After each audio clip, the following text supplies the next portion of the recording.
Jessica Slagle, it's been so long since we chatted. It is. I've been practicing. Perhaps, my shooting. perhaps because of your attention deficit disorder. Perhaps not. Maybe. Perhaps yeah. that's me. But here we are. It's now, I think, July 19th. Yeah. It's been a few weeks. Since we last talked, the Stroh Center is now open for business. Yes. So we'll start with some basketball-related stuff. You've been able to actually see your coaches in their new offices. They're hopefully all settled. And I don't know if this just started yesterday, but very recently you've been able to start playing pickup in there, correct? I played in there yesterday for the first time. And please tell us, how did that go? It was awesome.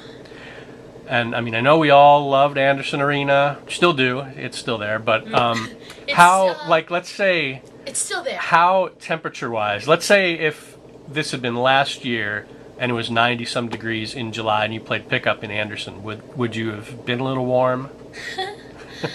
Yeah, it's funny because it gets a little dangerous around this time of year because Anderson is just like a living, breathing person. So the floor actually sweats when it gets hot enough. Yes. Down, well, particularly by the basket area, which is, in case kind you've ever been to a game, is kind of important. So, yeah. Okay. But we were in Stroh yesterday, and I was kind of chilly in there. Yeah.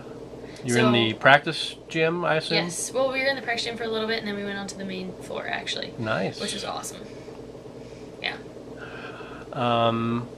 And now, I know I've probably asked you about this in every one of these interviews, but what else are you guys doing? I know you're not allowed to work with coaches at this time of year, but you're allowed to do some things with the strength staff, and they're allowed to do some stuff with you.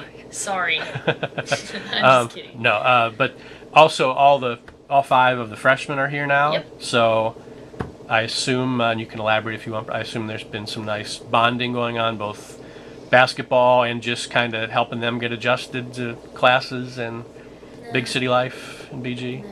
No, nothing? No. We actually just had dinner at the Lee's house with Section E this past weekend, which was really, really fun. It was, I think, the first opportunity for the freshmen to kind of have that experience and get to meet people that are kind of a big part of our fan base. And yeah, we've been getting together and doing stuff, and it's been a good summer so far, but it's getting really hot now, so. I've noticed that. It's hot in here. It's a little warm in here. I should. Yes, Sorry. it is. Bad joke. So one thing I know we haven't really talked about, I'm just moving on. You, as you might know, are entering your 4th year here, which simple math would show you've played 3 seasons here. Whoa. 3 postseason appearances, national postseason appearances, 2 MAC titles and NCAA appearances, as that Sentinel Tribune cover right there would show. Actually, both of those covers. And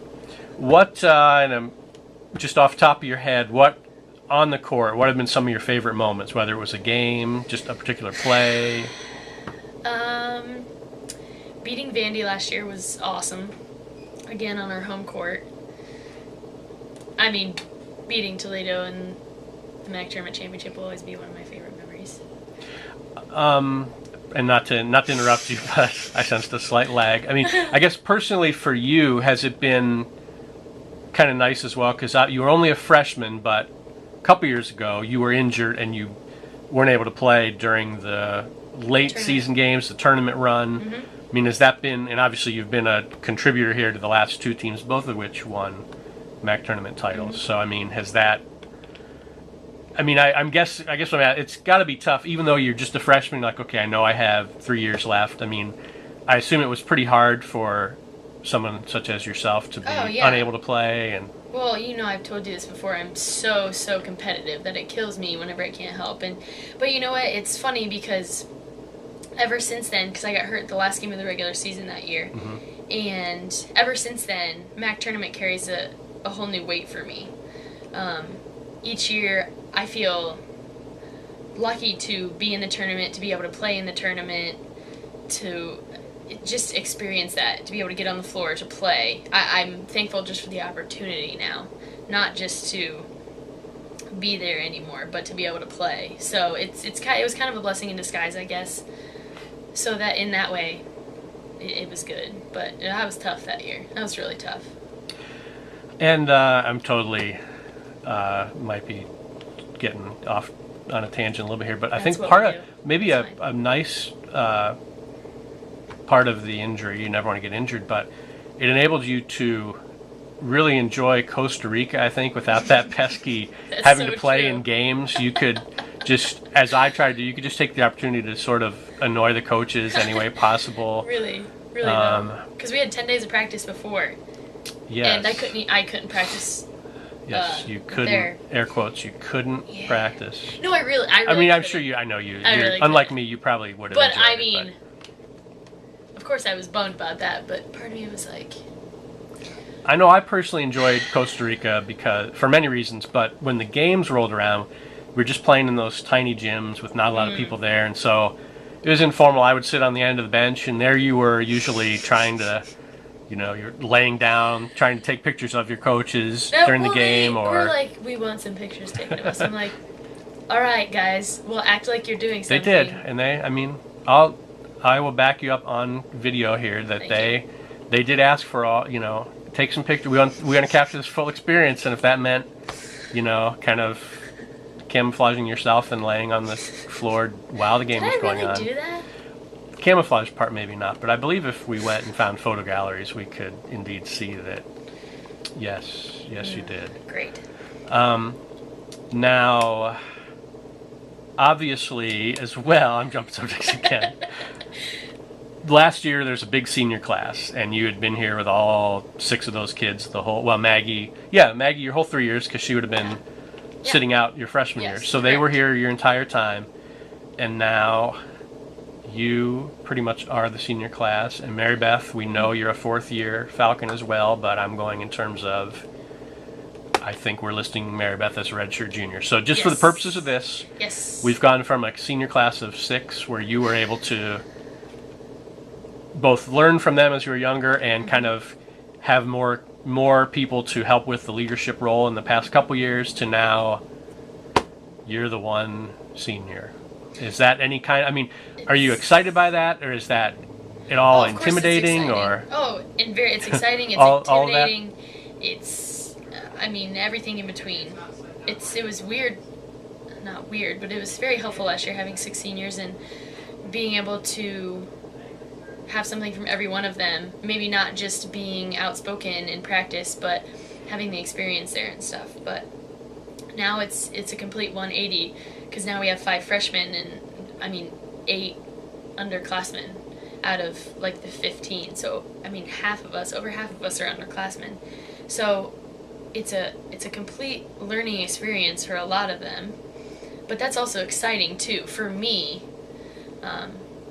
Because I enjoy teaching tradition. I enjoy teaching things that are important to this program, and I enjoy instilling those things in younger generations to come, because I want to see that grow. So that's exciting to me. I'm a dork like that because I enjoy stuff like that, but it's cool. It's fun. So have you, and you don't have to divulge all of your secrets, but do you have, as the lone senior and one of the few 4th year kids, do you have a lot of bonding type things planned for your young teammates this summer, or is it more just hanging out, everybody getting to know each other? And we hang out too. We hang out a lot too, and but I'm still planning the scavenger hunt. Okay, well that's the sort of stuff I was getting at. And I've had multiple teammates who have gone through it the past few years come up to me and ask me about it, and ask me if we're still going to do it, and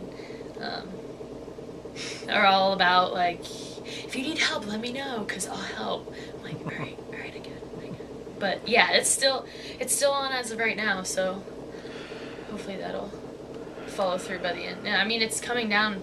There's this week and 2 weeks left of summer session, I believe. I think it ends August 5th, and then everyone goes home for 2 weeks, so yeah, the time's dwindling down, which is scary, but It is scary. The fall's moving right, even though it's 100 degrees out there. The fall is just coming. And it's like 90 in here. Don't act like it's hot in here. Jessica Slagle, is there anything else we haven't covered other than I would like to say I'll do my part to make sure it's not 3 weeks before we do the next one of these. But is there anything else that we really should cover today that we haven't covered? We're approaching 10 and a half minutes. Oh, that's not bad. Everyone, That's pretty good for us. We're breaking our trend right now. We're trying not to go for 20 because that was our next time. We were skewing in that direction. We were skewing. All right. But no, I think we're good. All right. Well, gosh darn it, we'll try to do these a little more often now because we still haven't talked about really music or movies the next or one's gonna be good. Things that only the two of us would care about. Good. Well, there you go, ladies and gentlemen. Until then, we will see you. I don't know what. Oh, no. Goodbye.